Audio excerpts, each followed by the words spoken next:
Hello, this is Courtney from Dandelion Branding, and welcome to a different style video today. So follow along with me.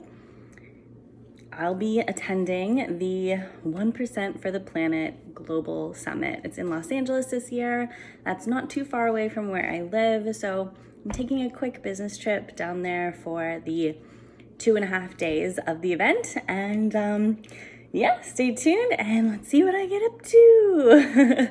I am still at my house right now, but I'm gonna be leaving in just a few minutes, and so follow along for the journey. Let's go.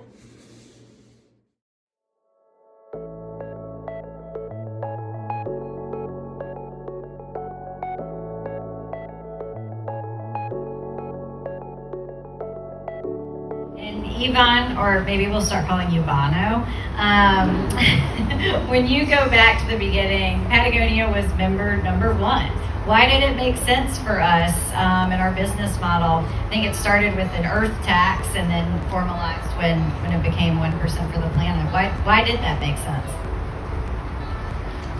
Well, we were giving 10% of our profits before taxes, before we started 1%. And then I noticed other companies saying the same things, but I knew that they weren't giving very much money away. It's very easy, if you base it on your profits, it's very easy to give yourself a big bonus and not have any profits, so you don't have to give away anything. And so I saw a lot of greenwashing, so I said, let's get away from this being, first of all, being charity. Let's make it a cost of doing business that can't be hid. I've said that revolutions start from the bottom. Don't start from the top. We all have to stand up. And we got to stand up a whole lot more frequently, and we got to talk a little bit louder and a little bit clearer, or we're going to lose this thing. I mean, this is so urgent. And we know how urgent it is. And those deniers and non-believers, we got to just show the light. We got to shine the light of science. And you can't be afraid to blow your own horn. You got to be able to sit and tell them stories, personal stories. And you got to stand up for science. And to hell with politics, just stand up and speak to the issues and the problems.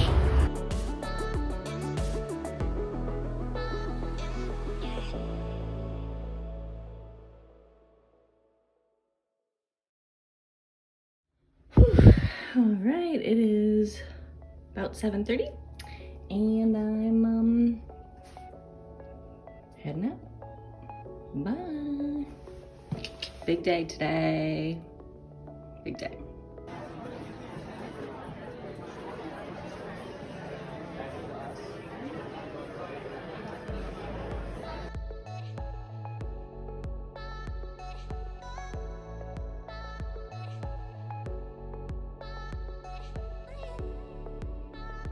You can support brands that really are building high quality products. And I would encourage everybody to go check out the resale market that is alive and well right now. And I really feel like, although ultimately we need to get to buying 3 new products a year, that is like, it's like a gateway into changing behavior, right? So, if you go and you buy used, you still are getting something new that makes you feel good and makes you feel like you've got something new to wear, for apparel, for example. And then that's kind of like the first step. And then hopefully even in the reuse market, hopefully we just start thinking about purchasing less and less, because ultimately apparel is what I'm focused on. But there is a wide world of goods and products, and the same goes for cars and technology and all the things that we are constantly picking up and buying new. So yeah, all of those are really important. I would also say, Yvon had a little bit of a different take on it, but I do think that governments are a really important part of this, and so continuing to speak up call your local governments, make your voice known with them. They can also put a lot of pressure on the system to help us. This is really a systemic problem that's going to need individuals, it's going to need businesses, it's going to need government, it's going to need all of us working together to really put in place a new way of living. The answer isn't simple. So the way that we're doing it is we are actually being very cautious about growth. We're looking at growth and trying to find a new way of talking about growth. In my dream, Patagonia would find a way to debunk the myth that if you don't grow, you die.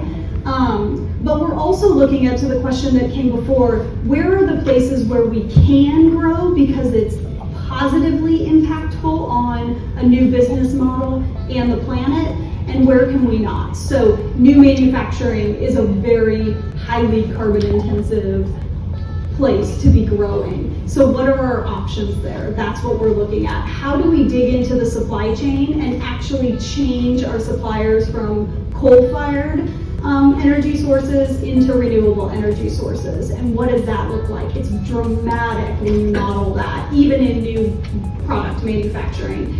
So those are some of like the short term, but in the long term, I think we can't keep growing new products. We can't. It doesn't. You play it out and it doesn't work. So we are cognizant of that. We don't have a turnkey solution yet, but we are thinking really carefully about the other thing that I'll say, one of the strategies that we're looking at right now are who are our supply chain partners that if we are gonna grow at all, who do we invest with?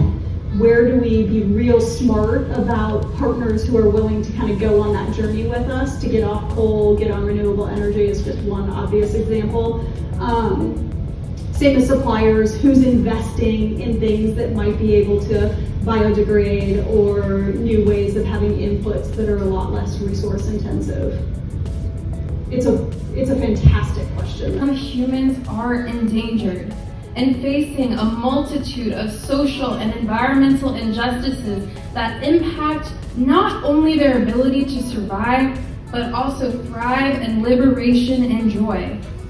Why then are so many conservation efforts not extended to the protection of endangered humans and their human rights? This is a question that I've struggled with as a Black environmentalist for years, because in my environmental practice, caring for the earth means caring for its people. The earth shouldn't be taken for granted, nor should its people. And the drivers of this exploitation, greed, racism, capitalism, and other systems of oppression should be rejected and dismantled. If we combine social justice efforts with environmental awareness efforts, we will harness enough power, representation, and momentum to have a shot at protecting our planet and creating equity at the same time. When I studied environmental science and policy as an undergrad at a predominantly white institution, social issues were perpetually separated from environmentalism, sustainability, and conservation. Learning about environmental justice wasn't mandatory in my liberal arts education, nor did I ever have a professor who looked like me, which is a stark contrast to the equity and liberation-centered environmentalism intertwined in many curriculums at historically Black colleges and universities. Shout out to them.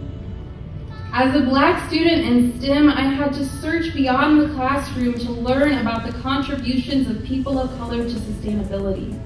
And I had to conduct independent research projects to explore the social determinants that cause environmental injustice along racial, class, and gender lines.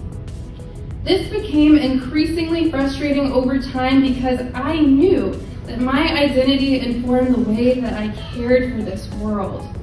From the cultural traditions passed down from my family to the realities of living in a country built from systemic oppression.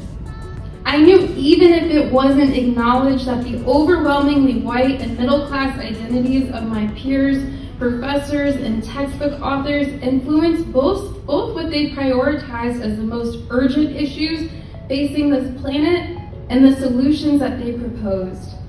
These often excluded the advocacy of racial equality.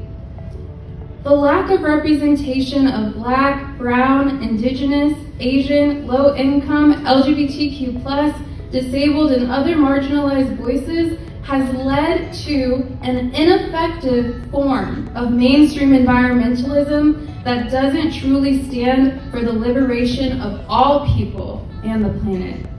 Because if it did, environmental injustice outcomes wouldn't be so closely linked to different identity aspects, as we'll explore in this book. From the data, it's evident that social justice and environmentalism are deeply intertwined, and that addressing this interconnection is crucial for attaining justice for both people and the planet. Social injustice and environmental injustice are fueled by the same flame: the undervaluing, commodification, and exploitation of all forms of life and natural resources, from the smallest blade of grass to those living in poverty and oppressed people worldwide.